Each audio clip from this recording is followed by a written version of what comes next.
Edhe pse kryeministri Rama përjashtoi skenarin e shtyrjes së zgjedhjeve, lideri demokrat Lulzim Basha e konsideroi këtë mundësi nëse kjo kohë do të duhet për të përgatitur zgjedhje të lira të ndershme.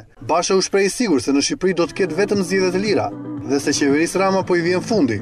I përsërisim një zëri mesazhin ton se këtu do të ketë vetëm zgjedhje të lira të ndershme dhe se qeverisë Rama, qeverisë së krimit dhe të korrupsionit, qeverisë së njëllosur me xhelatët e diktaturës, po i vjen fundi i sigurt.